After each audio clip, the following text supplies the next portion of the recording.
Hey, great Friday evening. It is a beautiful evening in the city of Brownsville. It's been an interesting type of day. Interesting type of day, I guess, because despite the fact that it seemed like it was going to be such a lackluster day, all of a sudden it just became very, very, very busy. I guess for all of us, and a lot of things happened throughout the city of Brownsville, and uh, we'll try to cover as many of them as we can. And today we do have Tony Lopez with us today. How you doing, Tony? Good, good. How about y'all? Very good. Good evening. Good evening, Frankie. Erasmo. Good evening, Tony. Hello, Good world. Happy Friday. It's been an eventful week to say the least. All in all, it's been a great Friday for myself. Looking forward to this weekend. Got a lot of places to go. Not enough time, unfortunately. But all in all, it's been a great day, guys. Looking forward to the weekend. The campaign trail is full force. So excited to be here at Osmo. Excited to be here with Tony as well. So let's get the show on the Hi, road, guys. Michelle. Good evening, Goat. And Frankie and Tony. Eleazar. I seen you candidates, but hey, you guys got this. Much love. Love you, Papa. Miss you. Good evening, Ingeniero. Good evening, Kathy. It was an interesting day in the city of Brownsville. One of the things that we started off with this morning, I did our morning live from Valley Med Urgent Care, and did have the opportunity to have an antibody test done this morning. I thought it'd be interesting to do the antibody test for a lot of reasons. I always wondered, what was the process of going through it. So I wanted to experience it, or see it. And so I did get to experience it. And like me, I thought a lot of other people would, were interested in, what happens with with one of some of these tests. Well, what we did today, we did an antibody test, and again, the video is on my page, Ches, on my pages, so you can go back and look at it, and it was very, very interesting. How are the cookies? Oh God! I was telling Tony right now. I go, gosh, I keep on getting stuff, and look at they're already on the bottom. They are amazing. I've already eaten more than half the bag. Thanks a lot. No, they were delicious. Thank you so much. That's how I felt about those mini tacos the other day. Oh God! From Jack in the Box. Yes, it's because I got some food for my kids. I'm like, you know what? I'm going to try them. And I saw the little box. It was full of little tacos. And I was just like, ugh. But they were so good. I wanted to eat them all of them. But I was like, I can't. And Osmo, you should be the spokesperson for a Jack in the Box now, since Tony took your recommendation. Hey, we should be sponsored by Jack in the Box, guys. Brownsville Talk, sponsored by. They don't need that guy with a big head. My big head would suffice. I think. Good evening, because I have a big head. Good evening, Frankie and Tony. Y'all looking sharp tonight. Preach, brother. Ay, Sochi Hermosa, miss you too. I'm trying to get you that mug. Good evening, everyone. What's going on? Sochi Hermosa, ¿cómo estás? The verdict. We're going to go into the what happened in court today and just pinpoint out some interesting information out there. Buenas noches, y'all. Buenas noches. Great to see Tony tonight.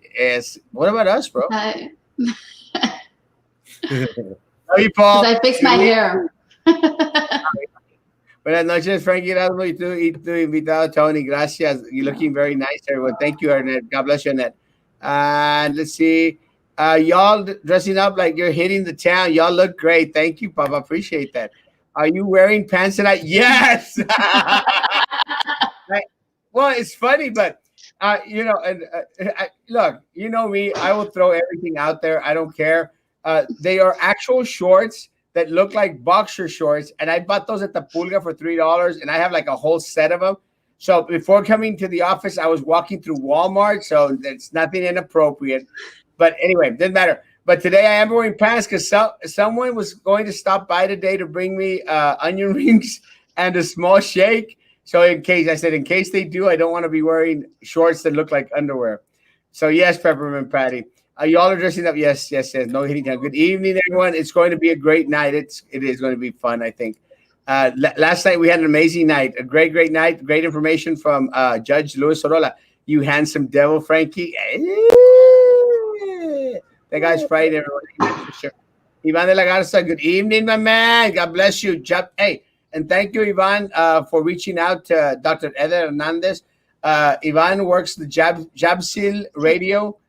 Let me tell you, uh, great news starting new business in the city of Brownsville. Jabsil radio. I always have mine close by. I want to know if everyone's wearing pants. I know Jody is. I am. She's so pretty. Thank you. Thank My you, Michelle. Gentlemen. Oh, I thought she was talking about me. Gentlemen, Maybe all of us. enjoy our last night with my son Ozzy before he heads on. Hey, Ozzy! Love you, bro. Congratulations. Have fun in College Station, and please, please, please ask for your mail-in ballot. Please, Ozzy. Love you, bro. God bless. Many blessings. Hey, hi, Hi, Tony. Robert. Her again. She's lit, on fire. Yee! Hi, or hot. I'm not hot. Oh, my. Thank you. He's Glad to see biased. Tony back. Preach. Terry. Saludos. Hey, Arnaldo. I hadn't seen you in a while, Papa. Isn't it weird? It's Friday and we all on social media sitting at home. Hey, bro. It's the 21st century.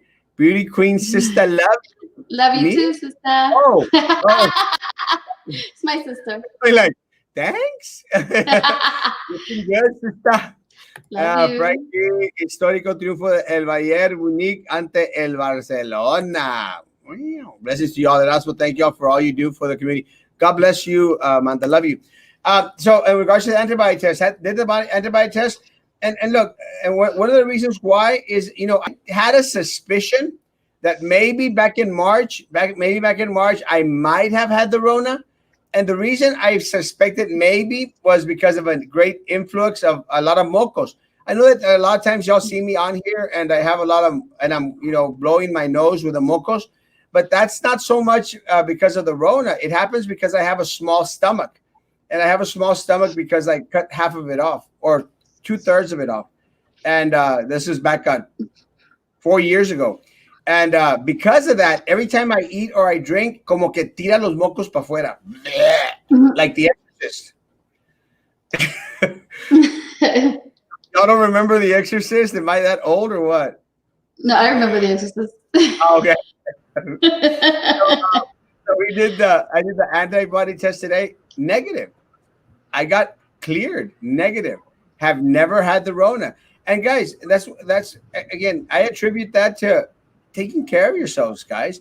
The more we take care of ourselves, the better we're going to be. And again, guys, a lot of people think, oh, Erasmo, es que, no, it's the stomach, I promise. Es que Erasmo, no me que you're everywhere. Really, I'm not. I go from my casita.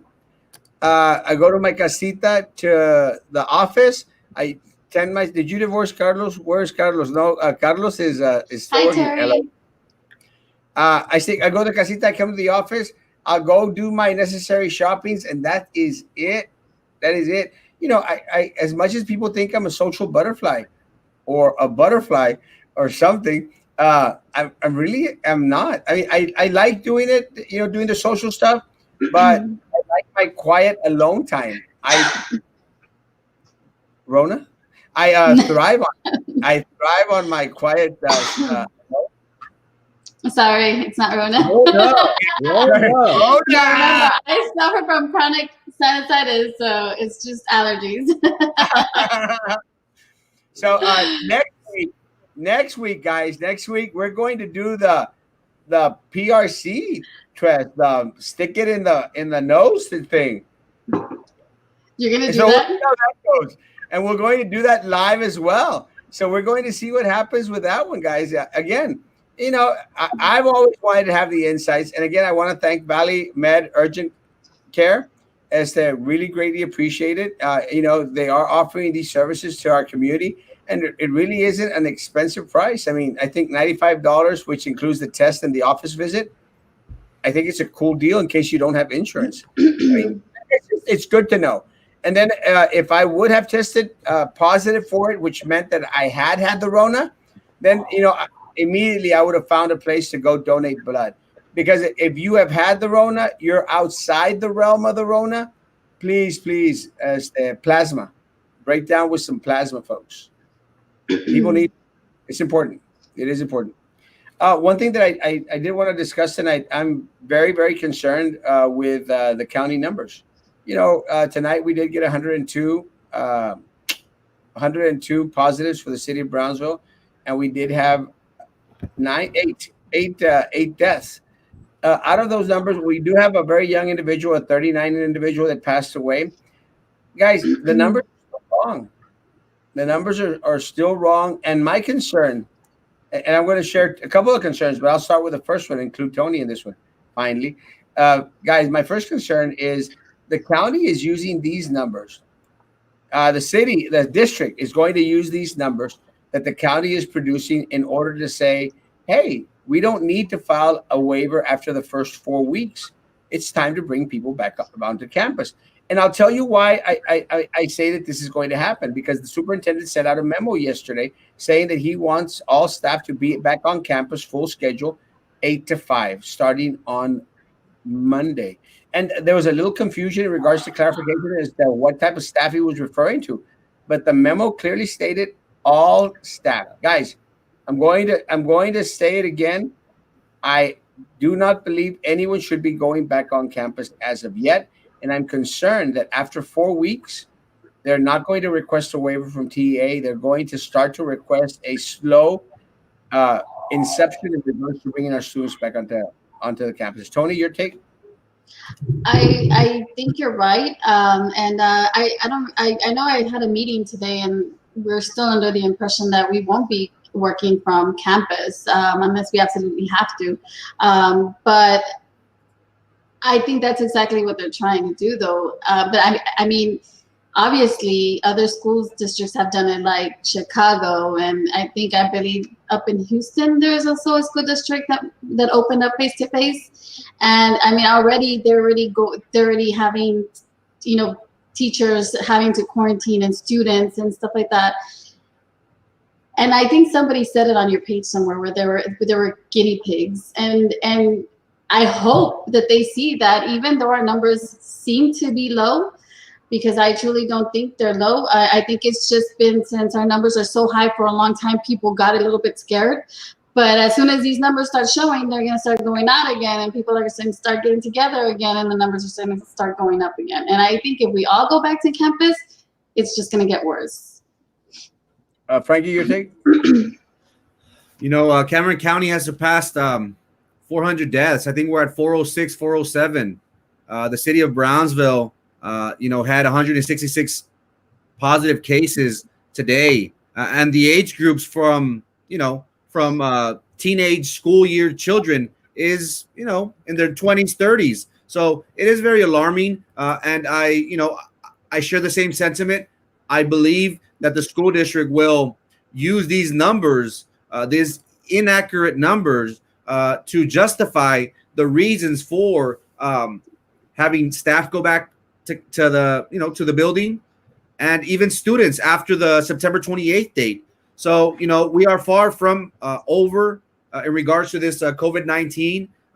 We have this resurgence. We talked about yesterday how there was a school in Georgia that opened up its campuses and, had hundreds of positive cases. So, what's not to say that the same outcome would happen here in BISD, in our local school district. So, it is very, very nerve-wracking to think that flu season's around the corner.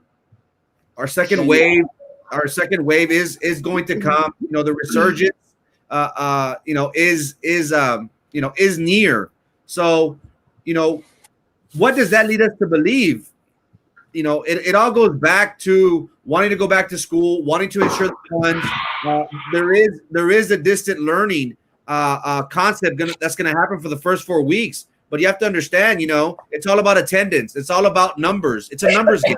If we don't have the numbers, we don't get the funding. So, are we putting our students, our employees at risk? I say yes. So, it's best to hold back.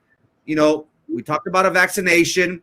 I've been an advocate for, let's wait until January. Let's see where we're at then. Let's assess the bigger picture then. But leadership has been very adamant, guys, of wanting to return to the brick and mortars, and we might see this, unfortunately, after the September 28th date that have been designated by our county judge. Let me tell you something that happened to me today, and it's very, very concerning to me.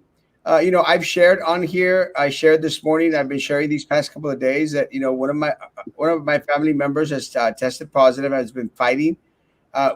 Was meant to be on the show, but because of some very hard patches that he was going through, he couldn't come on. Trouble breathing, anxiety, all this, and he's going to come on hopefully this week and talk to us about it. But my kids also tested positive. My kid tested positive, a 16-year-old amazing basketball player from Los Fresnos, and my other kid that graduated from Los Fresnos also tested positive. My sister gets a call today from Cameron County Health Department, and over the phone, she asks some questions. Well, how's the kid doing? Fine. Any symptoms? Well, no, a little bit, but he's doing okay. After some questions, the person from the Cameron County Health Department said, "Okay, he's cleared. He's cleared." And my sister's a nurse, and she says, "What do you mean he's cleared? We're going to send you an email. He's cleared. He's okay now. Everything's going to be okay." Guys, how in the hell is that being cleared?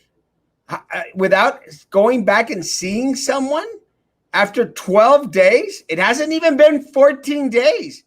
And they want to clear him over the phone? Is that what recovered means?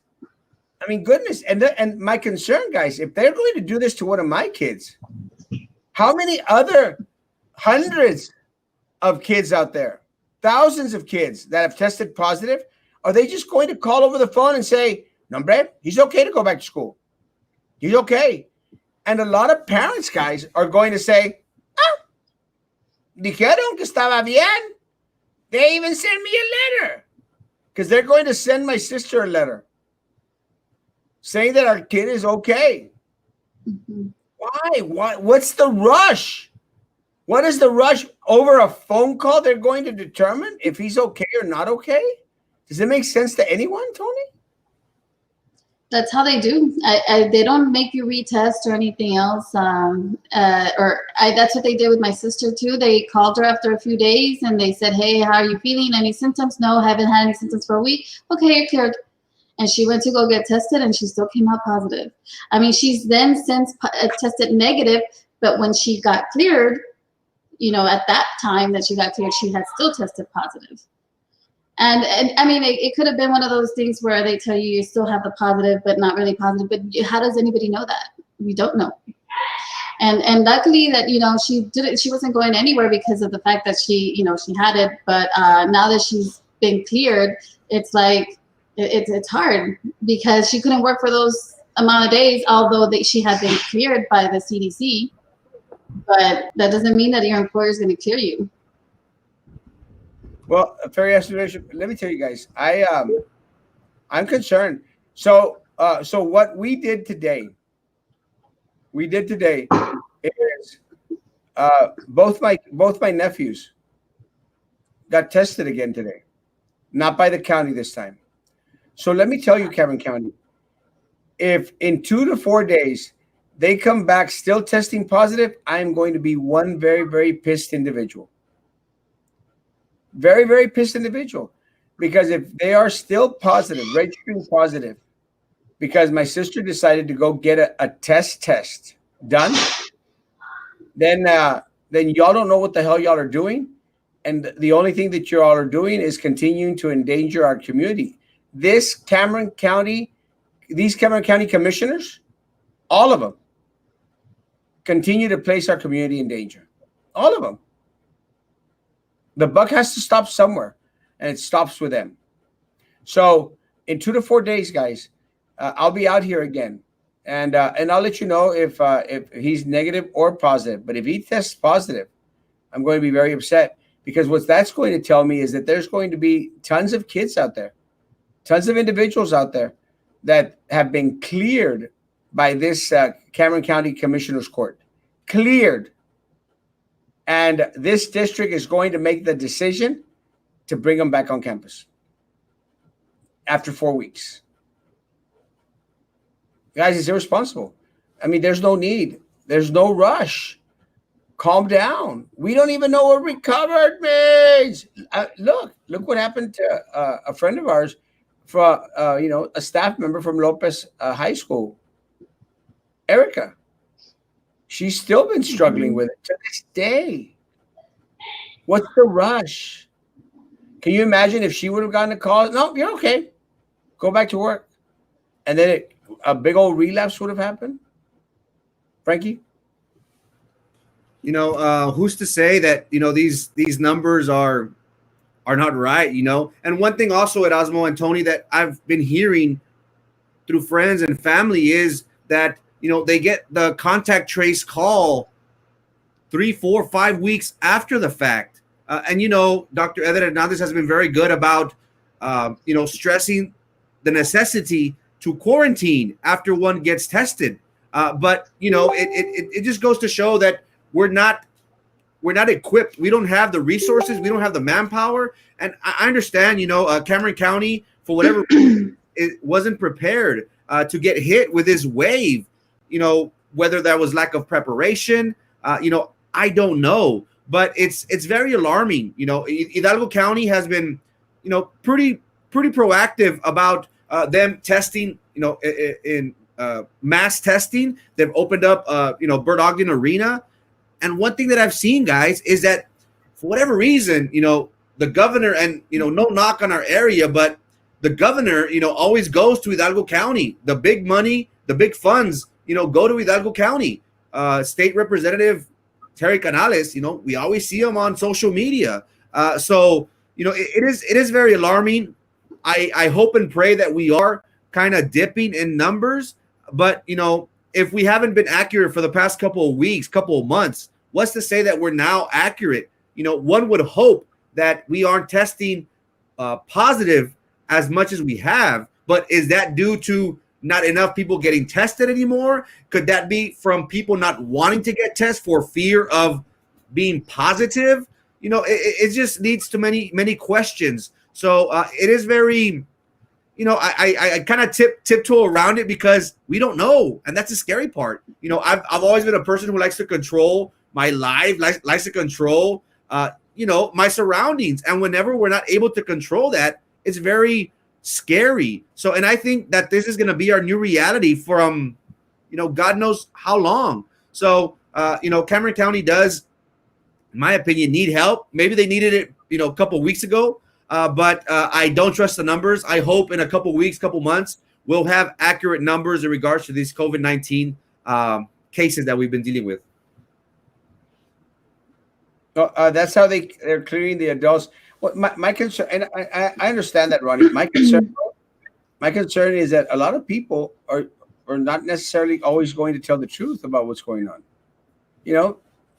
Might say, "Oh, no, está bien. Sí, está bien. Nomás ahí cualquier cosa está bien." It's a concern. Again, it's just too soon. We just don't know. Don't know what's going to happen. How is it okay to send your child to school and expose them to COVID-19? Have no idea. It isn't. Yes, that is what they have been doing. They clear people without testing. It is outrageous. Yeah, I don't get it. I don't know if it's lack of tests. It's a lack of tests.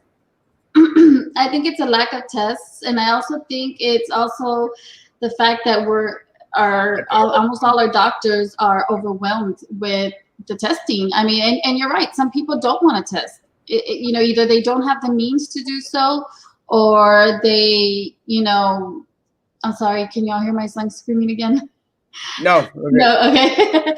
I don't know if it's, because they don't have the money to go get a test, or they're afraid of the stigma. They don't want people to know that they have, the COVID, or I really don't know. And maybe the symptoms that they have are not that big, and maybe they've been able to, come in with with like she says, with Tylenol or whatever, and they think they're not sick, they don't have anything, and they just go on without getting checked. Yeah, again, I'm concerned, and again, I don't trust our numbers. I don't trust anything that's being produced out there. And I'm going to respond to Paul's comment. Paul's, while we're still having numbers, we're going to continue to talk about the numbers. While it continues to possess a risk to the community, we're going to continue to uh, do our best to try and inform our individuals of what's going on. Paul, while there's still death accumulating, adding up, it's a concern to the community. Look, and one of the things that I hope to do is, it's bring to these live shows what we post on our page, the happenings of the day. And Ramiro makes mention in regards to a happening today at 1:30, and we plan to get to that. So, Paul, it's not a one trip pony. It's not a one subject matter. It's just things that are concerning us. They're concerning me, bro. That is one of the reasons, Paul, that I did go this morning to get that test done, because I wanted to know, what the experience was, and let people know, what the process is. And the situation with my sister and her kids, it happened today. I mean, I just spoke with her an hour ago, and I'm pretty upset about it. So it's not a, oh well, here he goes again. It's something that's happening in our area. What are parents? What are parents that are teachers supposed to do when they have to work themselves? What is BIZ doing to help our teachers who have children? Tony? Well, that's kind of hard because I'm a teacher too. I need to work, and I have children. Both my children will not be going to school. They'll be staying at home and doing. Both of them are. I chose different learning styles for both of them. I know it's not easy, but it's like I say, how do parents do it in the summer? Who takes care of them in the summer? I know my kids. I'm going to be here working from home. I have the luxury of working from home, but I won't be able to be helping them. I have to do my work before I can help them. That's why for my son, I chose the asynchronous, where he can look at videos later when I'm available to help him. And I think that's how BISD is helping everybody, because there's going to be different platforms. I mean, we had a meeting today and we discussed other platforms, and I know that right now they want us to use Schoology, because that is going to intertwine, I think, Google and the Microsoft Teams and all that. So we have different platforms. And as a teacher, I know that I won't be able to get all of them to have the internet access or to be able to, get on when I'm on. But I'm hoping that I can get them through Remind, or I can get them through other platforms, as long as I can get their attention and get them to do some work or to do some learning. Yeah, 100%. But why are they not retesting? My husband and my daughter and myself tested positive. We were in isolation 14 days, and they cleared my husband to go back to work without retesting. How do we know if he's okay to go back? How do we know he won't affect other people? According to our doctor, you are only contagious for the first 2 to 7 days, and that's why you only isolated for 14 days. Is that true? Uh, I would have to ask the expert, Dr. Eder Hernandez, and he might be on, so he might be able to answer that question, Yvonne. But it doesn't make much sense to me at all. Again, my concern is we're never going to stop. Look, guys, and going back into my test, I've taken care of myself. I've tried my best, and every so often, and I think I've shared it here. Every so often, is that I'll screw up. Like I'll bump into someone and I'll shake their hand, because we're so used to shaking their hand. You understand what I'm saying? So I mean, I've screwed up in these past 4 or 5 months. I've screwed up, and I'm sure everybody else has as well. But you try to be as cautious as possible. I mean, I literally have these things all over, all over. I mean, I carry them with me almost all the time. And I actually got this from my friends, and I lost the bag where it came from. You can't see it. It's a watch. It's a watch that carries gel in it. It's a plastic little watch thing. It's an amazing little thing. But I carry that all over the place, and I do my best, to stay as isolated as possible.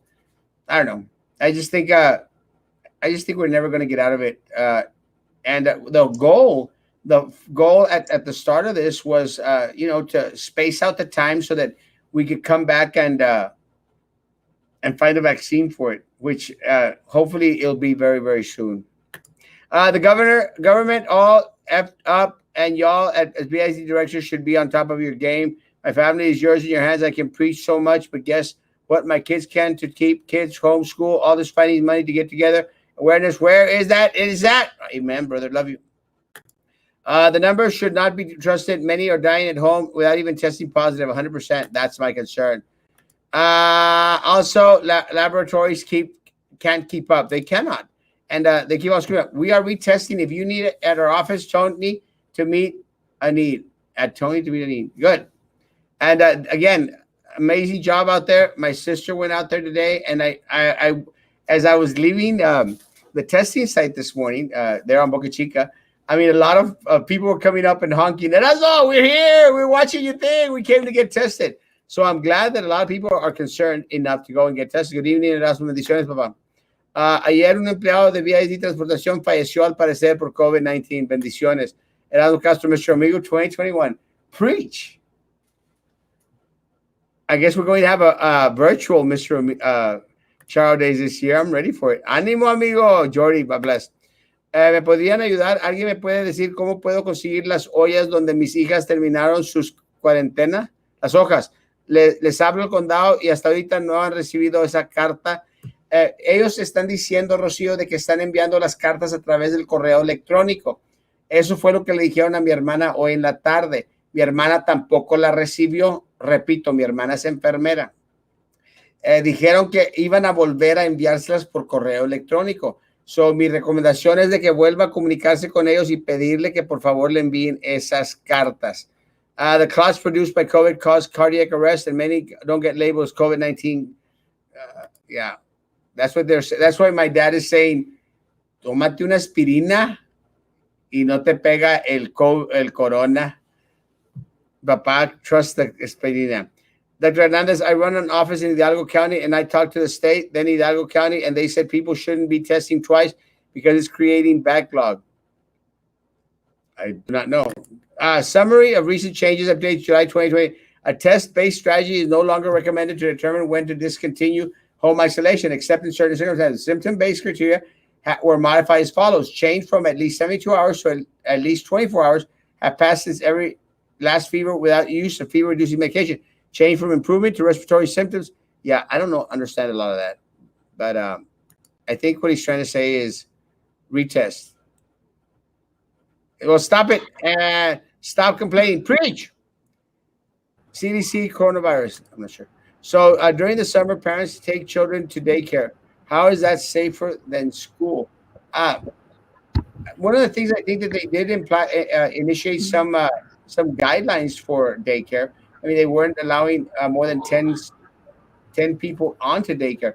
I know that a lot of daycares, they decided not to even open up. I know a friend of mine owns one and just said, it was just too much trouble and too risky. Not a luxury. It's called privilege. Hey, guys. Hello, Tony. The line this morning at Restauración y Poder Church was about 3 miles long today from Coffeeport all the way to Old Person Boulevard. And brother, it's all for food. Is there really that much need in our population for food? I'm not sure if it was for food, but I know for a fact that there was like 3 different churches giving out food today. And a lot of these food products are subsidies that are being by a lot of the farmers who are being subsidized by the federal government in order to distribute that food. So it's a good thing. El hambre del dinero. And again, if you need food, go get food. You're right, bro, unfortunately. Tony? I did want to say, I think there is a need for certain families for food. I mean, I know for me, I've been spending a lot more on food because we're here at home all day, and the cooking, and the kids are eating all day, and it's hard, and we're lucky we can afford food, but I'm sure that there's plenty of families here in Brownsville who probably can't. And I mean, their kids are there, they're used to going to school and getting fed at school, and I think this is why a lot of families are struggling right now. Luis Rodriguez, of course, CDC recommendations. We follow this, but employers are forcing people to have a negative result to return to work. That is the problem. We need to help those people. Yeah, there's a lack of uniformity in regards to that. Well, one of the other things that happened today in the city of Brownsville, I will say that uh, Sylvia Atkinson was back in court today, and she was back in court, and it wasn't the federal court; it was state court, sort of compiled. And in state court, it didn't last all that long, but they had a little bit of discussion in regards to the timeline. The timeline doesn't make sense. The timeline doesn't make sense because at this point in time, there are no jury trials till October the 13th, if I'm not mistaken. And if, or October the 3rd, October 13th. And if that is the case, then October the 13th is actually the start date for early voting. So it really makes no sense for them to continue in regards to the removal process, guys. It just makes no sense. But again, it's been something that, ow, that's why I hate wearing pants. But that's one of the reasons why. That's one of the reasons why I've been saying for a while. I mean, ¿de qué sirve ahorita, right now? ¿De qué sirve ahorita to take her off the board? I mean, it's done. It's over, And unfortunately for the board members, I mean, they have no clue, no concept of what the hell is going on. So all I got from today was there's nothing to do. The only interesting part of it was that Baltasar Salazar started mouthing off. And that was an interesting little mouth off he threw out there. And, he did make mention, or it was made mention at the hearing today that, pues, they're being subpoenaed. They're being subpoenaed, and they're going to be questioned as well. And one of the things that Baltasar Salazar is trying to invoke. Now, why Baltasar Salazar was there to begin with is stupid. But again, he has to protect his queen. And his queen is Sylvia Atkinson. His handler is Sylvia Atkinson. So he basically stated that he was being subpoenaed and that he needed to, share some information out there, but couldn't share information because of attorney-client privilege. Now, let me tell you, if attorney-client privilege shouldn't necessarily be for one board member. That's where it makes no sense, because the way it reads, he is hired to be the board attorney as a collective, not as an attorney for an individual. So there is no client attorney privilege when it's an individual matter. But then again, it goes back to the same issue. Why did Drew Brown and Prissy Roca Tipton hire the Garza family to be their lawyers, to be their attorneys? And again, guys, part of that problem is those attorneys are being paid with your money, our money. But what's interesting is that, Judge, and again, the Garzas are friends of mine. I like the Garzas. They're friends of mine. But the Garzas supported Drew in her campaign financially. It's on her campaign finance report. So they support Drew in the campaign by putting money into her campaign. And now the district hires them to represent Prissy and Drew at whatever salary they want to charge. You're paying for it. I'm paying for it. So it's sort of like payback time. Frankie. This case is very interesting. Dr. Sylvia Atkinson has two matters pending, one at federal, the other at state court. The district attorney's office filed this motion for removal after the elections, if I'm not mistaken, back in March. We are August, mid-August. In my opinion, this is not going nowhere.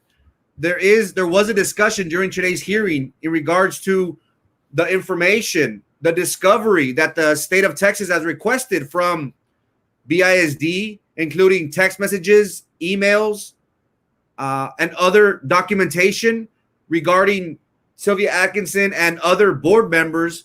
So it's kind of a moot thing. In other words, nothing's going to happen. We have the filing deadline set for Monday. Elections is 90 days away. So in my opinion, nothing's going to come of this state removal case. What was interesting was that the federal government has allowed Dr. Sylvia Atkinson, guys, to continue going to the board meetings. One of our big things was, well, let me backtrack very quickly. Back in February, Dr. Sylvia Atkinson posted on her Facebook stating that she voluntarily will not be attending the board meetings so she can take care of her personal matters going on. The state of Texas came back and said, you see, she's relinquishing her rights she's relinquishing her duties as a board member by not attending, by not voting. So then we see her go back at Erasmo. We see her go back into the board meetings. And what do we think?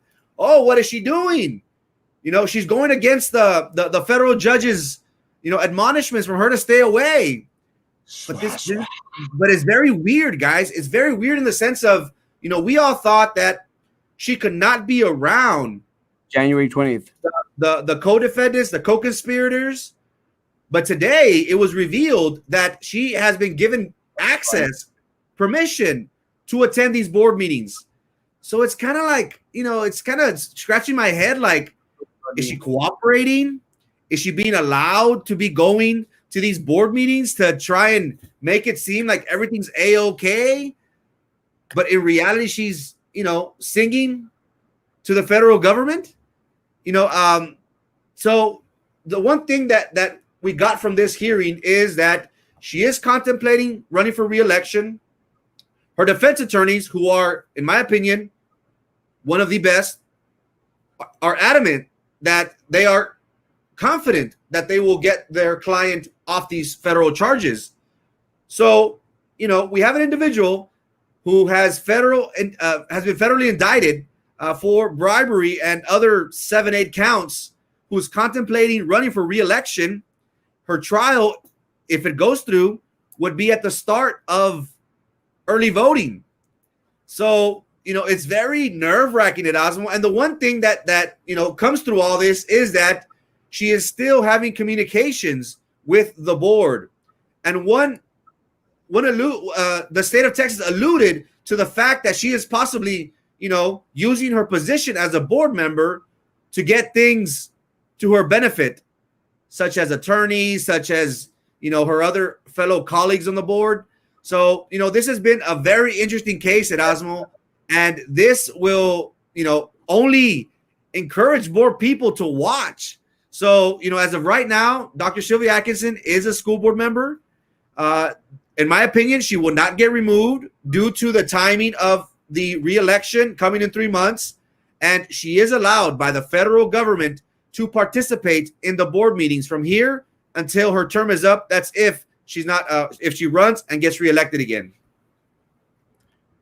Well, again, guys, I'm almost positive that she's cooperating with the federal government. And Fernando, yes, I have a very few shirts left now. Should be getting more shirts this week. So yes, you're welcome to it. I think I have medium and maybe a couple large. No, maybe just medium. Maybe an extra large. I don't know. Come by. Erasmo, great segment with Dr. Ed Hernandez this morning. I believe the people of Brownsville would like to see more of this kind of investigative journalism. Keep it the good work. It's making a difference. Gracias, man. Appreciate it. We are all paying for school taxes, so we're going to be receiving an exemption from paying school taxes. If children are not going to actually attend school, then why do we have to pay taxes? Well, Mary, we have to pay taxes because there's only two sure things in this world, and those taxes and death. And you'd prefer the first one over the second one. And again, guys, we still have to pay a lot of the different other resources that our children benefit from an education. Look, guys, our district's trying, our school system is trying. I don't know why a lot of people complain. Y'all pay taxes that go to charter schools and to private schools and to other organizations out there. I don't see anyone complaining and wanting that little piece of their chunk back. Come on, guys, it's going back for the kids in some way, shape, or other. Our kids are still going to get an education. They're going to get an amazing education from our teachers, our counselors, everyone out there, man. Let's help them out. Let's not aplastaros. If there's anyone that we need to blame, is this corrupt board and this stupid superintendent, but not our teachers, not our staff. They're doing a hell of a job. They did a hell of a job. Again, guys, it's a crazy trial. It's a crazy, crazy little world. We'll continue to try to get more information in regards to what the heck is going on. But I think it's very interesting that the board decided to hire Drew's attorneys, the same ones that put money into Drew's campaign. I'm sorry, guys. There is a conflict of interest. It is a conflict of interest, but it gets to the point where they are so arrogant that they think that they're untouchable. They can do anything that they want, and no one is going to call them out on their crap. But let me tell you, as long as y'all permit, we'll come on here and let you know exactly what's going on. It just doesn't make any sense. How does that make sense to anyone? And then Dr. Z getting the executive director position at Region 2. Did you know that the Commissioner of Education approved those positions? Talk about being validated. Oh, Dr. Zendeja is a very talented individual, and we've said it regularly on here. Ed Hernandez, we need new blood. Ya chale con los mismos. These people don't even try to hide their wrongdoings, and the shows disdain for the people that voted them in. Nos ven como una bola de ignorantes. Well, nos ven como una bola de ignorantes because continuously we keep on voting the same craps back over and over and over again. And unfortunately, we're not only hiring the least qualified individuals. A lot of times people are voting for the least qualified candidates for positions. Come on, guys. Ellos pueden decir que no es válido el papel de ella, que es el de condado, y estoy negativo, pero ella sin trabajo. Es exactamente, ahorita. Este es el problema que estamos mencionando. Are you ready to discuss the media telethon? Huh? El teletón. No sé, Atkinson is a habitual thief. Sad part, she's going to have one of her puppets run for the place so she can still control the board. I bet you a dollar. She's not going to have one puppet out there. She's going to have 5 puppets out there running, guys. And let me tell you, after Monday, we'll be showing you the connection between Drew Brown and candidates in place 2, candidates in place 5, and the other races too. I'm not saying which ones, but at least I'll be showing you the connection, because there's a clear connection, guys. A clear connection to Atkinson. All roads lead back to Atkinson. So, guys, look, we're going to run an amazing race, an amazing race. If you want to continue to get screwed out there and abused and retaliated against, I mean, there's not much you can do about that. It's going to be your call. She had nothing to hide, said nothing wrong, and BIZ lost the gem. Qué vergüenza, todo por la Dr. A. Yeah. Why is BIZ paying for its lawyers? Please, someone explain that. Because they voted for it. They voted to pay for their attorneys out of your money, out of our students' money. They voted unanimously. A little Eddie, La Drew,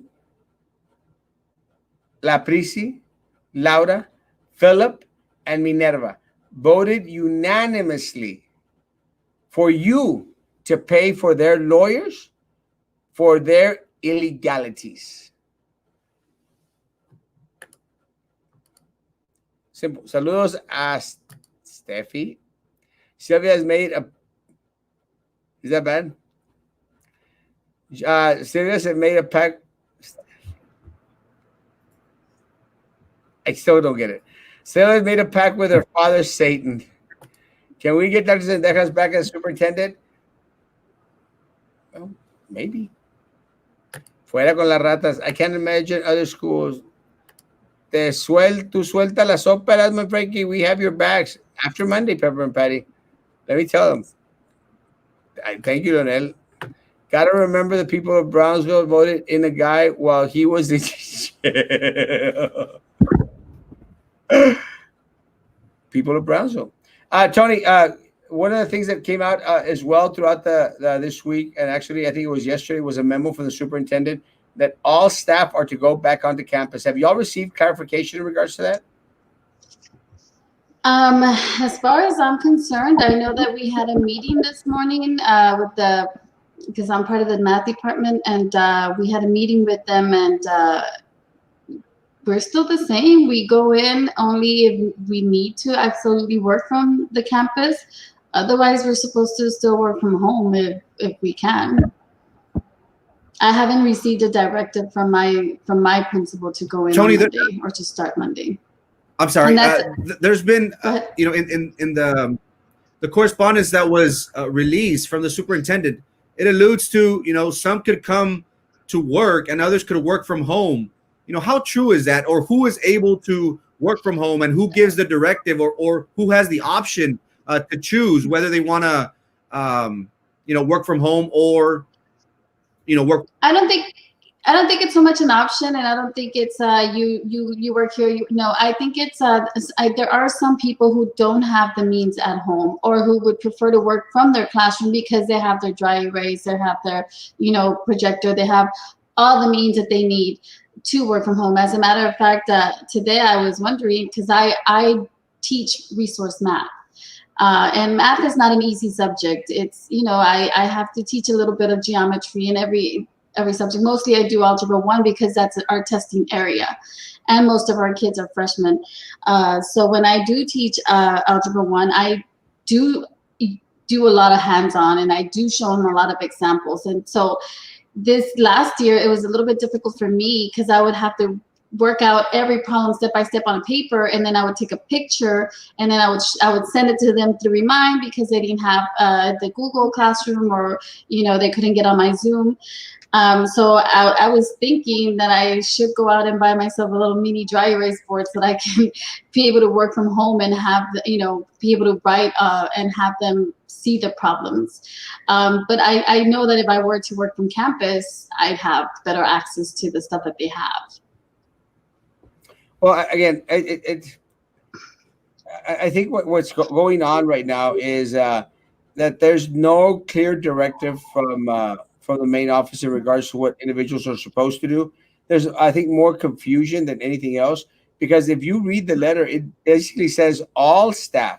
Now, when they say all staff, is that, let me tell you, and I got a lot of messages right now asking me, Erasmo, I'm a paraprofessional. Am I supposed to go back?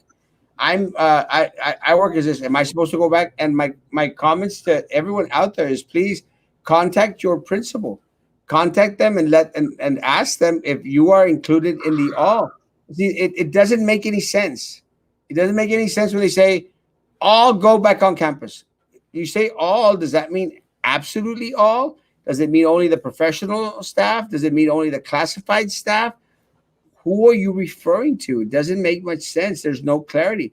Now, one of the other complaints, Tony, is that there starts to a system of non-uniformity, because you'll have Lopez doing one thing, Pace doing something else, and veterans doing something completely different, and it causes confusion amongst the people. Have you ever heard this?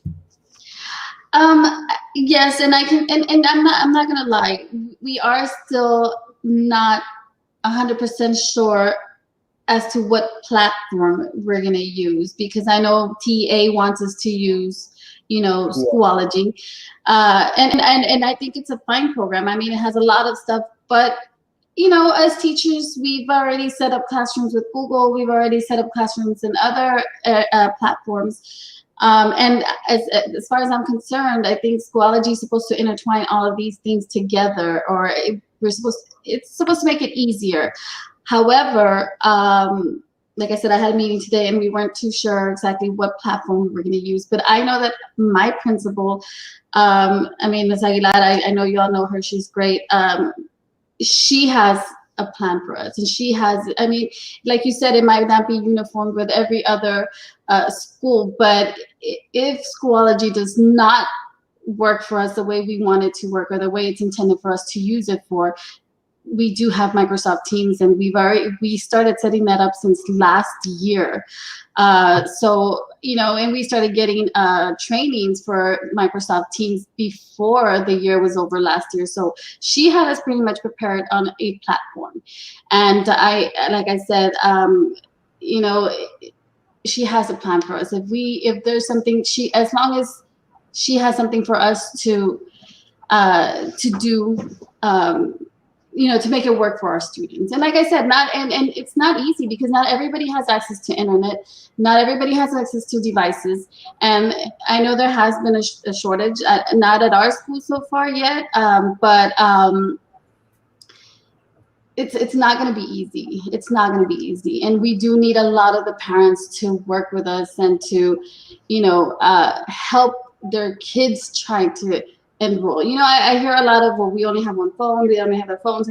But there's certain things that they can do on their phone. And as a matter of fact, I think they were talking about how in Schoology, once you go in there, there's several other platforms you can use, like Clever and other things that are all going to be ready there. So, you know, we're trying. We've been doing workshops. We've been doing all kinds of in-services trying to get us, you know, to start on a platform in uniform with the whole school, at least for our school.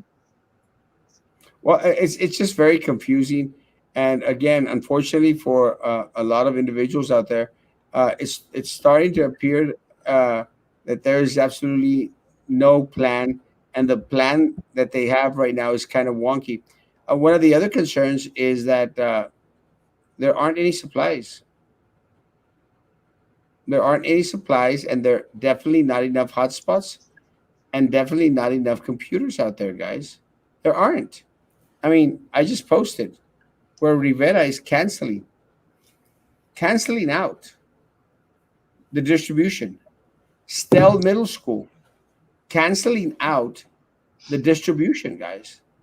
Tony, have y'all heard of canceling out, or are y'all canceling out?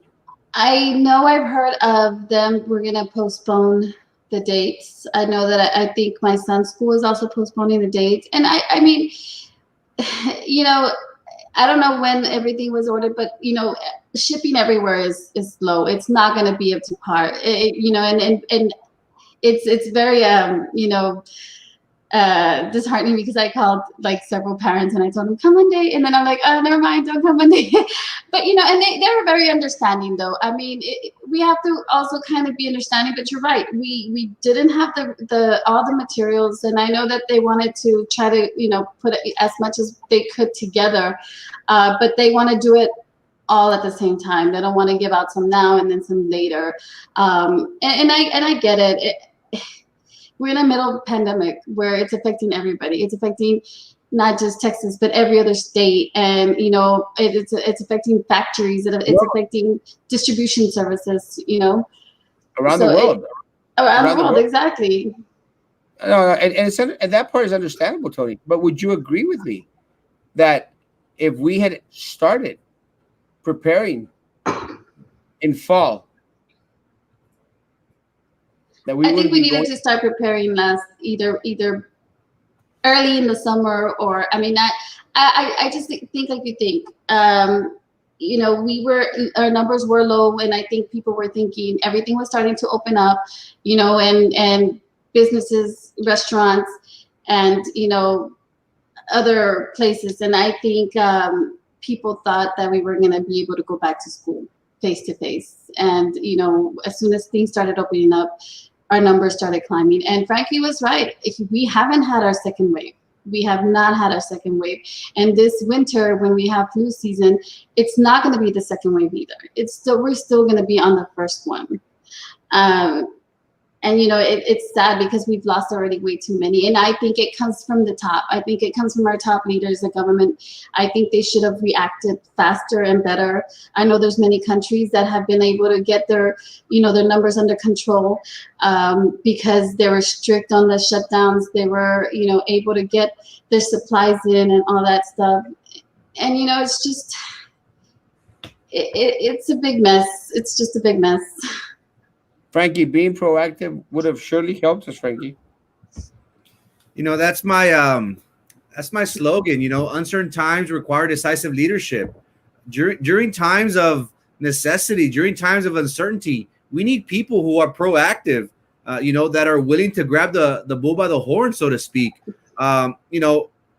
It's easy for one to say, back in March, but we gotta have a plan. We gotta have multiple options. If one doesn't go through, we have to see other options that we have to our disposal. And right now it's crunch time. We are a week, 2 weeks away from the start of our new school year. And for us to be delaying the distribution of supplies, materials, it's very alarming. We should have started revamping all our resources back in April, May. We should have asked for volunteers back in the summer. But why are we always playing catch up? Yesterday we talked about winging it. We're not and I hate to use this word, but we're not a rinkley dinkley school district with no funds. We are one of the largest school districts south of San Antonio. We have the capability, we have the resources available, but what we don't have, unfortunately, is leadership.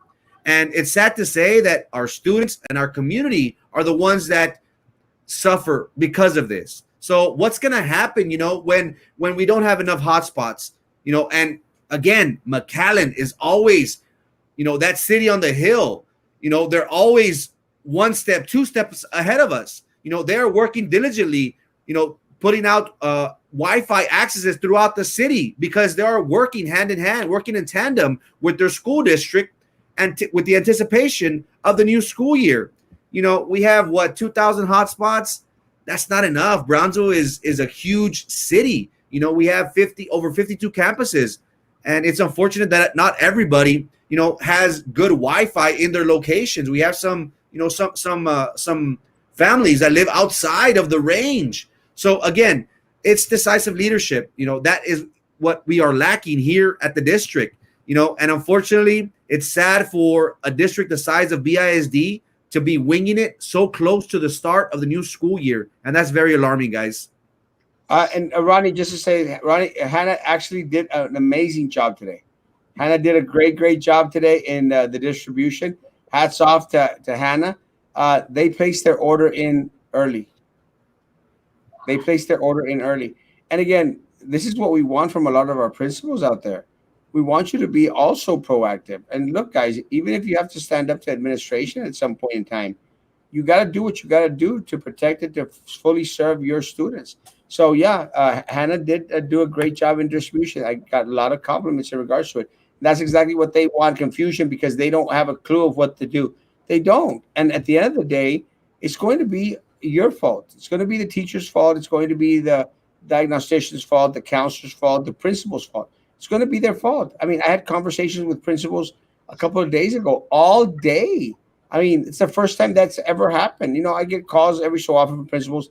I've never been on all day with principals, and all of them were concerned. They knew that this was going to happen. And I said it here live.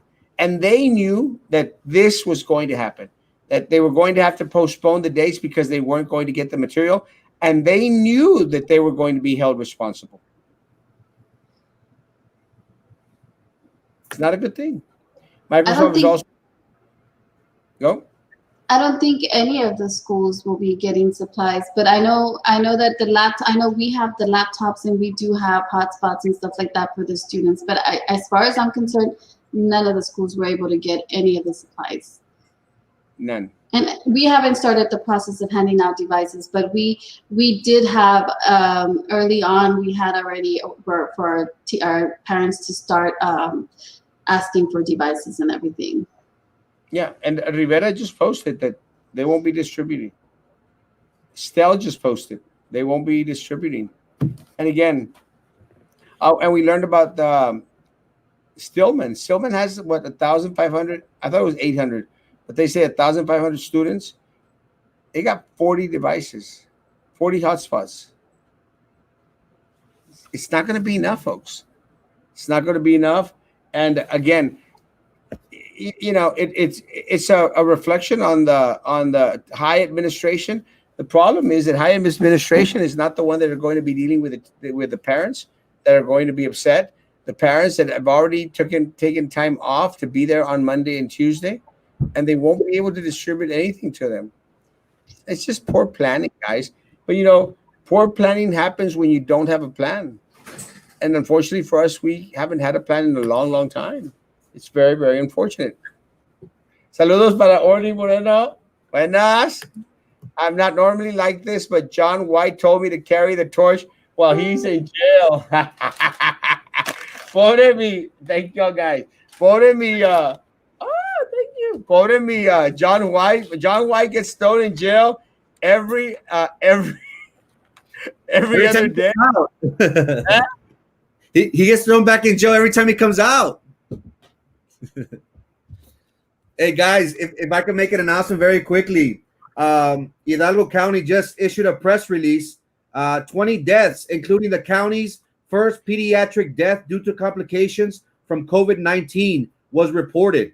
So Hidalgo County did report 20 deaths, one being a pediatric death. So a baby succumbed to the virus, and it states the death of this child reaffirms that children at no age group are immune from the devastating impact of this deadly virus. Judge Cortez said, it is imperative for us to work together to prevent further spread of this disease. This death hits home to the reality that COVID-19 does not spare even the youngest members of our community. And then again, we have school right around the corner, and our school district adamant of sending our employees and our children back to the brick and mortars after September the 28th, guys. Guys, that's horrible news. Horrible news, guys. And again, we just don't know, folks. We just really, really don't know what's going on. And again, thank you, Frida.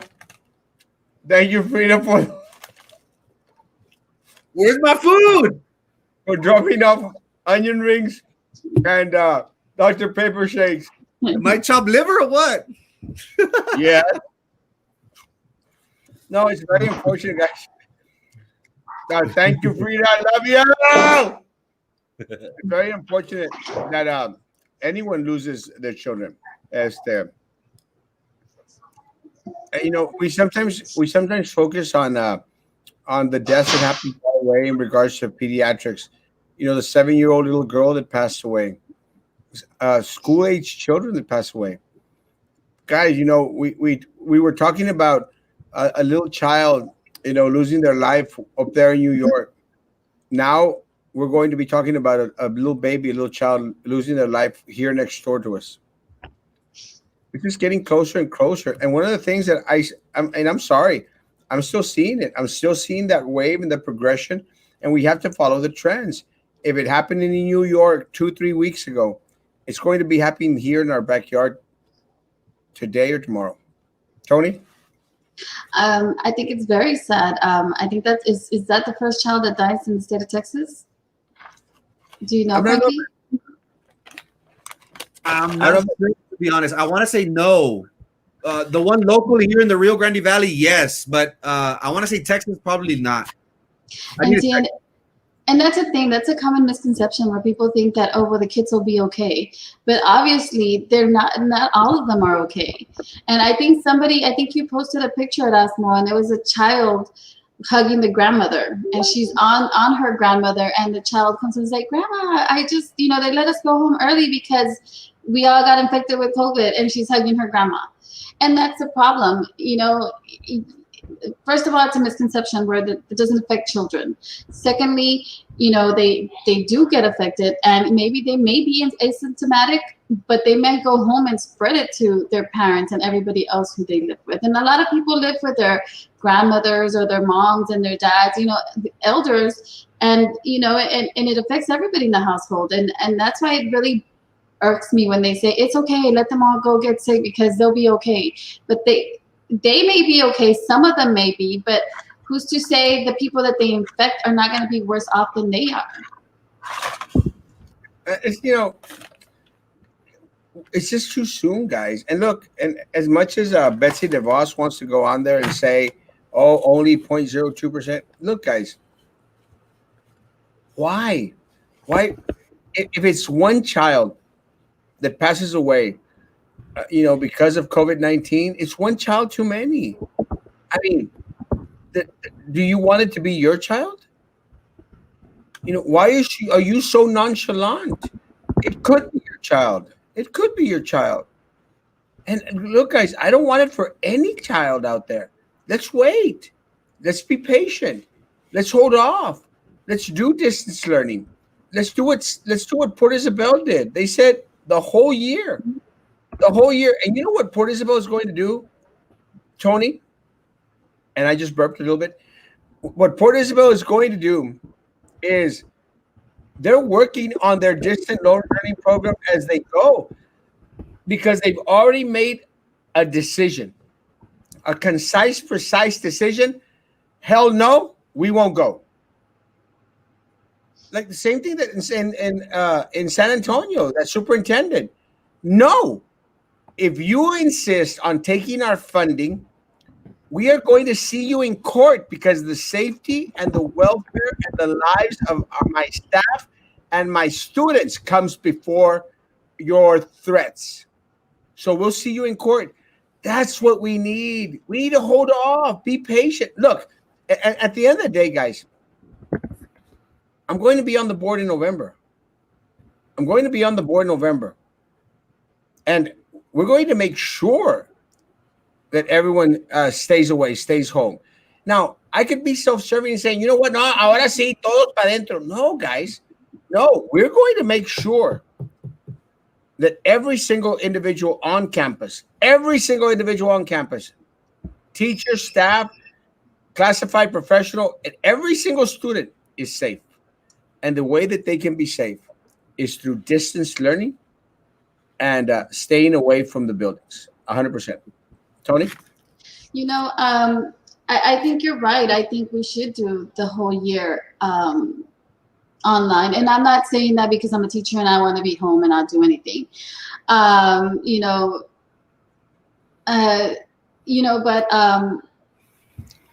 here's my thing. Not everybody, this shop, we don't know if it's going to be here. It may be here in January, it may not. And even if it is, we already have people saying they don't want to take it. So we're going to have to deal with the struggles of the people who don't want to take it or who don't want to take it. And then that's going to become another issue. Should we make it a law? You know how we have to have the certain shots to be in a public school, and then it's just going to be an ongoing deal. And this virus is here to stay. It's not going to go anywhere. And as much as it gets commuted to other people, it changes. It changes. It's been. I know that it's been evolving. They've been finding new symptoms. They've been finding, other stuff with it. So I honestly think 1 year it's not going to hurt everybody. And I've seen the schedule that they have out. We have a schedule, and the schedule is 90 minutes per class. And I think they do 4 classes on a Monday, and they do those same classes Mondays, Wednesdays, and then Fridays. And then they do the Tuesdays and Thursdays. And then the following week, they do Tuesdays, Thursdays, and Fridays. So it's like an alternate schedule. To me, I feel it's like a college schedule. When you go to college, all your classes are an hour and a half, maybe 2 hours. And you don't go every single day. But you're learning what you need to be learning. And I think if all these students take advantage of the schedule, they can be successful and they will be successful. But like I said, we need to come together as parents and teachers and students and work together and make it work, because it's not going to be safe. It's not going to be safe until everybody has a vaccine. And that vaccine is not going to come out for everybody all at once. No. And they've told us it's not going to. And Evelyn, you're right. And again, Evelyn, what I'm trying to stress is that y'all are doing an amazing job. You all are doing an amazing job. The superintendent, the leadership, and this board, they should have planned con mucho tiempo, because it's all based on a plan, Evelyn. This decision that they made in order to provide all these school supplies came like 3 weeks ago. How did they expect to receive all this material, all this stuff, when everything else has been backlogged, guys? It's not rocket science. I tried to go buy a little webcam at Best Buy, and guess what? Sold out. I tried to order it off Amazon, and guess what? It was back ordered. This is back in May. So I knew automatically that if anything that had to do with schooling, it was going to take a while to get. Now, if the district would have actually had a plan, and by district, I mean them, not you all, because y'all were waiting for the plan. If they actually would have had a plan, then there wouldn't have to be a first wave of material, a second wave of material, a third wave of material. Again, it's just confusing, Evelyn, because they just posted right now, don't come pick up supplies on Monday. They just posted right now. And again, it's extra work. And I'll give you another example. It's like my band directors. Oh, start working and making these virtual band camps. Y ahí están los pobres matándose, making virtual band camps. And they're planning for them. They call students. Students are excited about it. All of a sudden, they have to call the students back, say, oops, siempre no. And then the next day, they have to call them back again. Ah, siempre sí. It's that type of confusion that's tiring. It drains you. I mean, I don't know anybody else. It drains me it's like I'm being pulled each and every way. Sometimes I like getting pulled and pinched, but that's a different story. But sometimes you don't like being pulled back and forth, Frankie.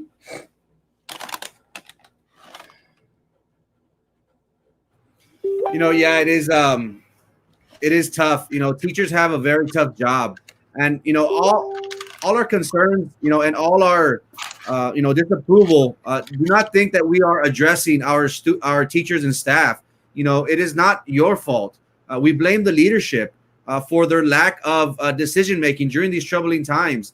And again, it all goes to adhering to the recommendations of our public health officials and to the safety of our teachers and of our community. It's unfortunate that we're going through this, but this is our new reality, and we need to adapt. We need people who are going to make those tough decisions for us. And again, the teachers, we never provide them with the resources available. They always have to pay out of pocket. They always have to spend their own money. And now, we have to delay the distribution of the resources, the supplies. So what are we doing? We're preventing these students, teachers, to dominating to the instruction. So again, it's a tough decision. I understand, but it all goes back to accountability and lack of leadership. What's going to happen in 2 weeks? When are these supplies going to be distributed? The day before, the week before. Again, the BISD guys has a lot of questions but no answers. I've gotten calls from a text message from parents saying, hey, what are we going to do? I've been calling the main office and they have no answer for us. They give us no direction. Do you know what we should do? And I'm like, you know what? The district has not given nobody a direction as to how we are supposed to proceed. And again, everybody's dealing with this. I understand, but we need people that are going to be decisive and give us some sort of direction. And if that doesn't work, you know what? We're going to do this. And if this doesn't work, we're going to do this. But if we're twiddling our thumbs, what do we expect? The blind are leading us, and it's unfortunate. So again, it all goes back to accountability. It all goes back to leadership, and it's unfortunate. Again, we are not addressing the teachers, the staff. You guys go far and beyond to do everything possible to make sure that the instruction goes on, whether you guys have the resources or not. whether we provide you the supplies or not. So, I'm very thankful for our teachers, for our staff, for everything that you do. You guys are the reason why we were once an A district. And I hope when we are on the board, we can restore that confidence in you and make you the champions that you deserve to be. Well, it's something that the teacher mentions. It's very important. And I'm going to throw this to Tony. Teachers and administrators were up for the challenge. They were, but they refused to make a move until now. This is my concern, Tony. My concern is they had the opportunity to bring teachers, counselors, principals into their task force, bring them to the table to whereas they could provide the different ideas to pull them out of the muck, out of the mud, of the mire. They didn't have any teacher input, Tony. And when you don't have teacher input or those individuals that are on the front line, and by that I mean all staff, when you don't have diagnosticians, counselors, teachers, when you don't have our front office staff out there as part of the solution, then you make the problem bigger. Does that make sense? Yes. And I can see how that happens. I can see how that happens. And like I said, I'm lucky to work with a principal who has, she's been emailing us, making sure we're okay, making sure everything's good. She's been asking for input, and I know she's working hard to try to get us what we need, and she's already, like I said, they've been good with the laptops and all that, and they've been ready for that. I just think the whole supplies thing was not out of their control. It wasn't, it was out of their hands. They couldn't control that. And it's really sad. It's really sad because they were ready to go, like the teacher said, they're ready to go, ready to, we all were ready. I know a lot of us volunteered to help, because we as a school, we like to work together. But unfortunately, they didn't need us after all because we don't have the supplies yet. Florida does have supplies. Awesome. And again, it's not everyone falling to plan is planning to fail. Good. Failing to plan. Nah. Hannah got their laptops first because all the district laptops were delivered to Hannah. Coaches from our campus like Lopez and Pace were called in today to get theirs ready for distribution. Let's pray. Frank, you need an office so we can deliver goodies to you as well. That's what doesn't seem to share. I don't. I love onion rings and Dr. Pepper shakes from Whataburger. So thank you again. Thank you, Frida. Isn't Georgia up to 2,000 cases due to opening schools? I honestly don't know. It's kind of sad to continue to follow. Trey, tell us where you take your food to. No, just me. Really eating with your mouth full. Guilty as charged. Bottom line, COVID-19 does not discriminate any age, color. No, it doesn't. You're right. And that's what you need. Rest, looking tired, take care of yourself. I am tired. And I was actually thinking about that right before the show.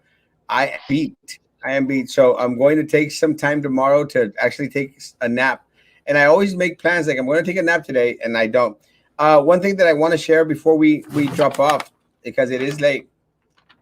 I don't know if you're aware, but heard from a reliable source that city got millions from the state for PPE, and it is being held at the Brownsville Event Center. PPE as that center. I'll find out. I will find out. One of the things that we just learned right now is that we're changing our trash cans in the city of Brownsville. They're not going to be green anymore. They're going to be blue. The Republic Services will no longer use the green containers used in city regularly scheduled garbage collection. The company will move forward with a 96-gallon blue carts with black lids. Sure. Yeah, City of Brownsville.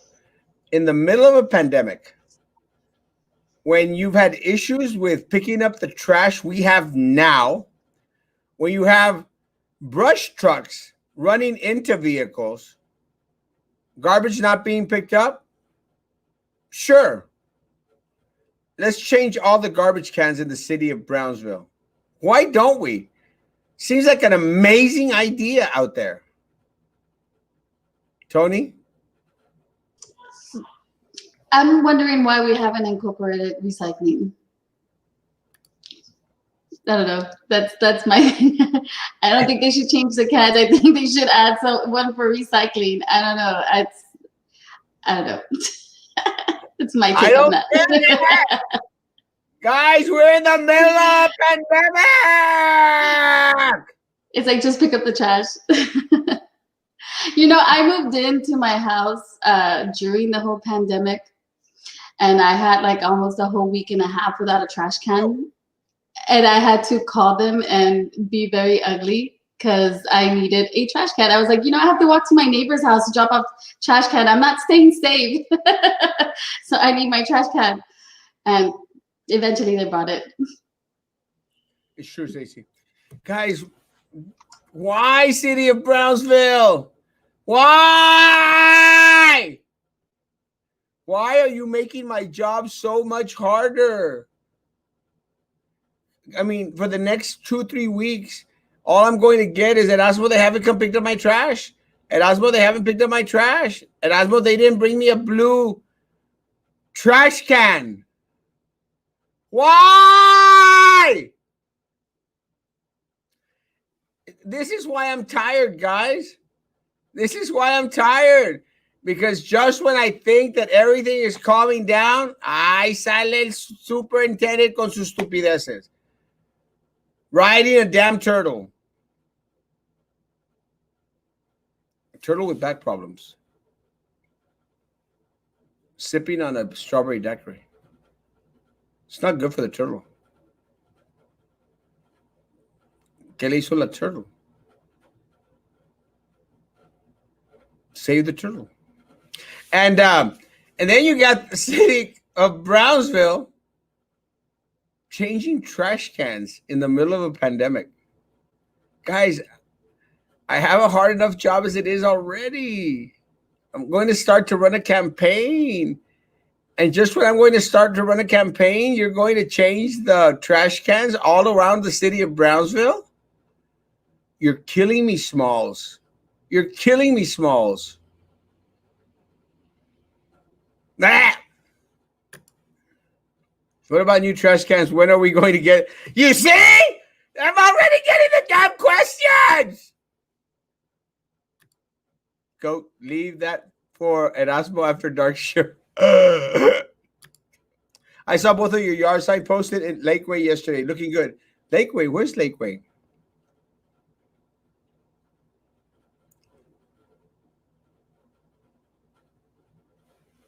I can't. Sorry, Lakeway is by price, isn't it?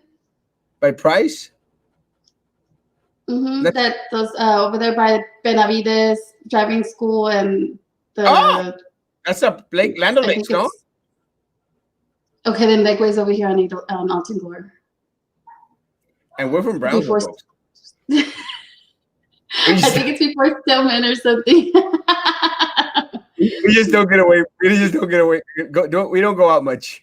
That is called false advertising. Why mention supplies if they don't know the gracious Dios mío no necesitan, pero hoy niños tienen para comprar material? This is crazy. Tony Lopez for superintendent. Preach. Figure out how to use the district TV channel. Yeah, and I think that's a great idea. I don't know who. I think I thought of it, but Frankie wants to take credit for it. I don't know who thought of it, but it's a great idea. You know that's what they're doing in Mexico. Did you know that, Tony? In Mexico, because there's a lot of individuals out there. Oh, Lakeway is off of Alton Gore. You're right, Tony. Alton Gore. In Mexico, because there's a lot of people that don't have internet or computers or things. What Mexico has decided to do is they're going to televise their school on the national TV stations. That's amazing. Aren't they also putting it on the radio? Yeah. I think they're also putting it on the radio.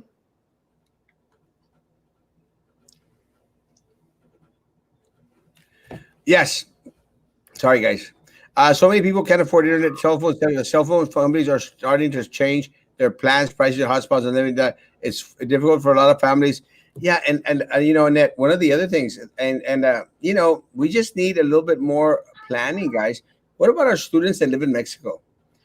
I mean, there's a lot of our kids, American citizens, whose families live in Mexico because of the rent is cheaper. They have a house there.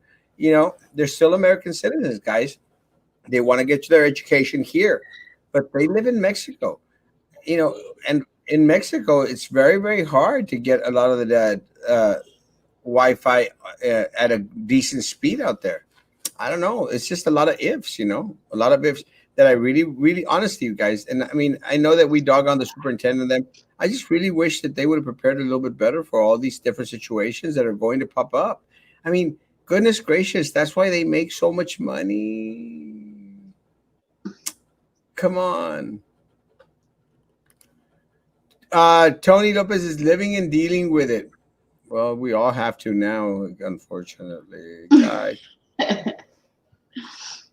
Onta mi amigo Frankie. For some reason, Sylvia, you and Frankie, I'm going to start to think you and Frankie have something going on. Why is it that you're always asking for question for Frankie? Why? That's so stupid. Who cares about color that damn trash can is? That's not a priority. Changing the trash cans. Compren las supplies for students. Recycling. Oh, Rodney! The trash cans ni que nada. Tony, stay safe out there, especially for your family. ¿Qué? You are so fun and funny. Thank you, Arlene. God bless you. Where am I getting my 2 blue trash cans?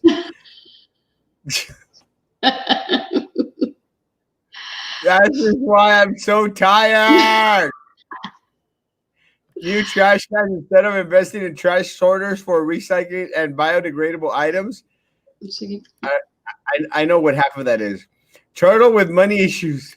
Oh, you're so right. Oh my God, right? I asked for a new trash can 2 years ago and I still haven't received it.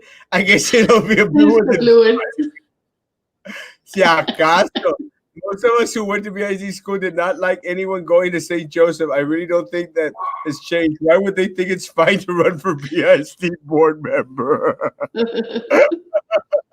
I don't know. And they're so cutesy, Oh, the little girl and the little boy. I want to grab one and put him on this shoulder, and I want to grab the other one and I want to burp. They're like, andily, burp, burp, burp.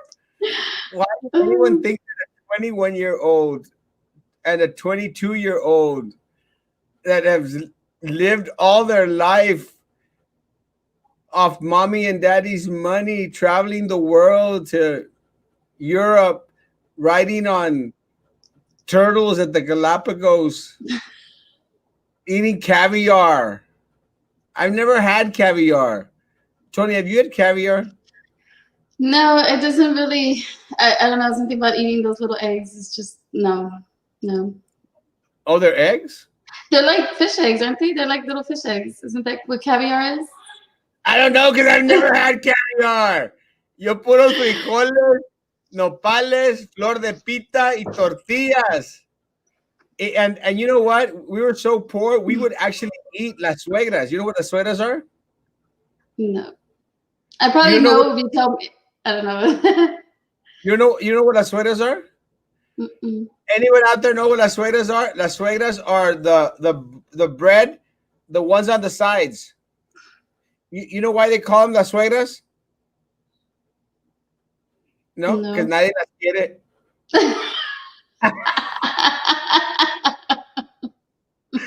I was raised on las suegras.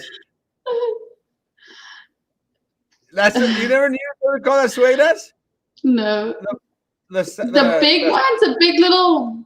No. On the loaves of bread, you have that one in the front that is like. Oh, okay. And the one in the back that no one likes. Those are las suegras. Yes. Nobody likes That's those. why I didn't have a chance to eat caviar, travel through Europe on daddy's money, and then come say, I got a good idea. Let me run for BISD board. Because that's their day job. That'll be their day job. Never set foot in a public school, ever. And a 21-year-old and a 22-year-old want to help guide and run public school in the city of Brownsville. I mean, come on, guys. Haven't we had enough of puppets of Sylvia, Minerva, Prissy, and Drew? Haven't we had enough? It's enough. Agreed with St. Joe. Agreed with the St. Joe people. Yeah, why, guys? Go run for St. Joe board, or I'll put you on a committee here at BISD. Start learning the ropes. You have a tomahawk steak in New York. I remember. I mean, it's not true.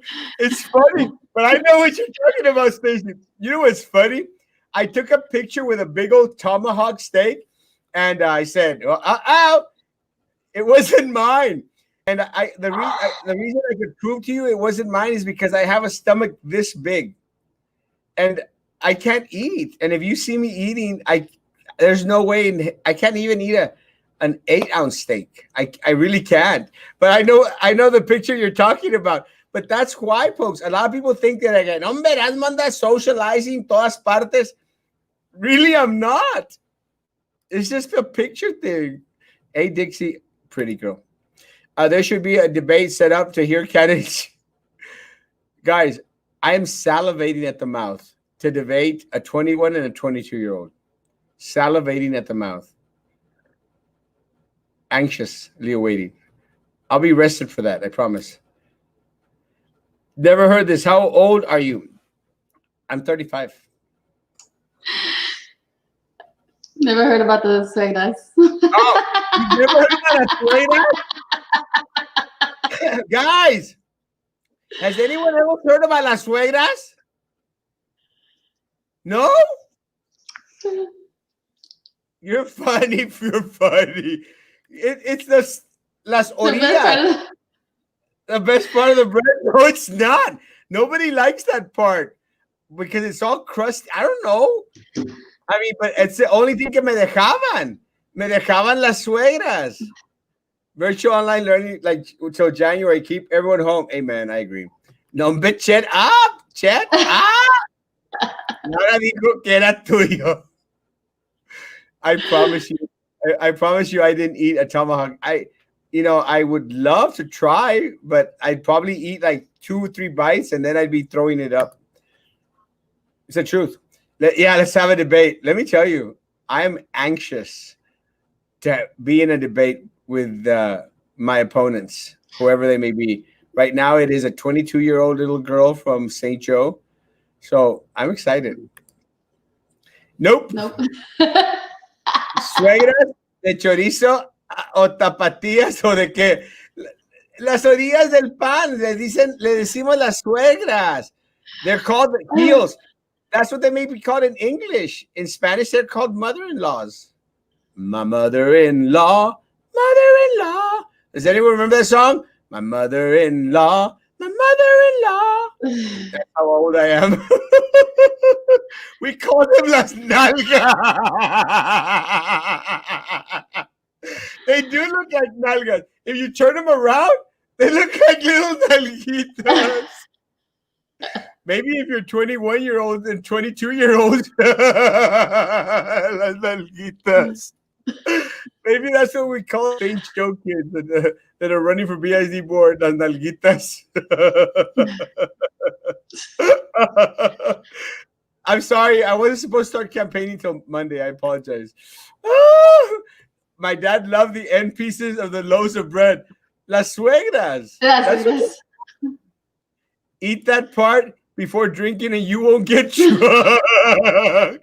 Too late. I wish you would have told me that back in September of last year. In reference to the new young candidates, the fact that they are young and perhaps don't need to pocket money like everyone else that wants a position. Lucifer, do you know why? That's exactly what they want. You know why the rich are rich? Come on, bro. You know people in Brownsville? What Judge Sorolla was on here yesterday. You think the poor people stole those $25 million from Danbury at the port of Brownsville? You really think that the poor people stole that? You really think that the poor people stole $71 million from PUB? The poor people? Come on, bro. You think the poor people pocketed over $100 million at the school districts that they supposedly were representing? Come on, bro. The rich are the most money hungry individuals out there, man. That's what they said about Tony Martinez, remember? No, Tony Martinez is a millionaire. He's not going to steal any money. He's going to do good for the city of Brownsville. Come on, man. That's an easy one, bro. Pick something harder. Because they have money. They're not going to steal. Bro, come on, bro. Throw a better one. You've got 5 minutes. Throw a better question, Lucifer. It's a no winner. Sé que se ve que no comes. You can keep my ex-suegra. She loves you. I know your ex-suegra. They're called butts. The St. Joe kids or the St. Joe playing against us or the bread thing? Clarify. We call them las colas. Las colas. Put cheese on them, slice of bread. Son las nalgas. Who are you talking about? Oh my God, hilarious. I can't stop laughing me either. Oh, here comes Lucifer. Okay. St. Joe alumni are not in it for the everyone looks forward to. At least they have a university degree and have helped support BISD by paying taxes. What taxes? Yeah, so you think the poor don't pay taxes? But wait, really? if they live in Rancho Viejo, don't they pay Rancho Viejo taxes? Don't they have like a whole different little system there? They pay Los Fresnos taxes. They don't pay anything to BISD. Come on, man. The perks, look, they were raised off mommy and daddy's perks. You think that BMW that they're driving around, you think they paid for it? No, they got it from mommy and papi. That's a perk. They're used to being given everything. They're used to be given everything. Have you ever heard of any one of these individuals from St. Joe that now wants to run for BISD board actually working for anything that they own? Come on. They're 21 and 22 years old. Come on. What taxes have you paid at 21 and 22? Come on. Hey, Lucifer, people only want more money. Duh. Mm-hmm. Okay, here's another one. You'd rather have people like preachers that bucket money.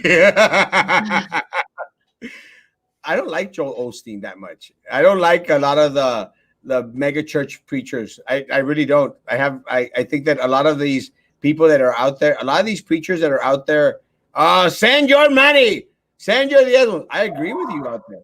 But look at, do you want Minerva on there? Minerva's the blood of Jesus. The blood of Jesus is going to kill the Rona. She's a nut. She's a religious nut. So no, I don't care much for those money-hungry preachers either. You're right. I know it's really trippy, but I know a lot of people that are very, very poor that wind up giving all their money to a lot of these charlatans. They're charlatans that, they'll fool people to say, hey, I could heal you. It's not true, guys. Medicine will heal you. Science will heal you. These charlatans are not going to heal you. Sorry, but St. Joe candidates are there to self-serve themselves. Don't be ignorant. Come on. Or have people like Minerva and Airhead. I love you, Lucifer. And someone's going to take that clip and say, Erasmo worships the devil. No, I love you, bro. You're right. La tía solteronas, I love them. The Port of Brownsville swindled 22. I think it's 25, but 22 million is still a lot. Tithing, as you might be more familiar with. I don't believe in tithing, Lucifer. So, yeah, and I think you're trying to throw it because I preach at church. I don't believe in tithing. I think tithing is an Old Testament ritual that ended as soon as the New Testament was implemented on the cross of Jesus Christ. There is no commandment in the New Testament in regards to tithing. So yeah, I agree with you. Fuchi, las colas. Jogo kids are ronitas. Obviously, these songs on the debate. Go away, Lucifer. I love Lucifer. Daisy Gonzalez, saludos.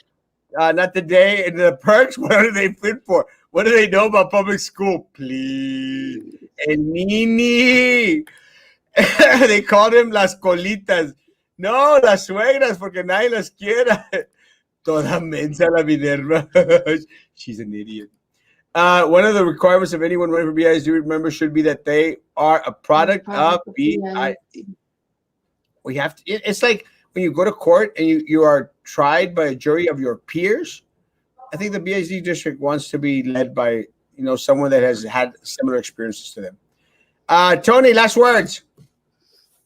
No, just try to be patient with your school districts. I know that the principals are all working hard and trying to get everything out to their students.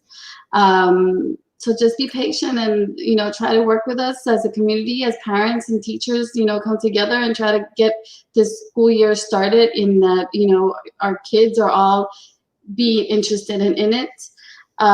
So that's it. And stay safe. Wear your masks. Yes, please stay safe, guys. And I agree. Guys, be good to my teachers out there, to our staff out there that are out there, passing out. It's not their fault. If you have anyone to blame, it's this corrupt board and this superintendent. But Minerva La Pingüina is always conscientious. Yeah, I can't say that word, but guys, stay safe. If you find any way of being good to somebody by giving them a meal, getting them the medicine, please do that. Guys, please be good to each other and please be good to me. Thank you all so much. Thank you again, Frida. God bless.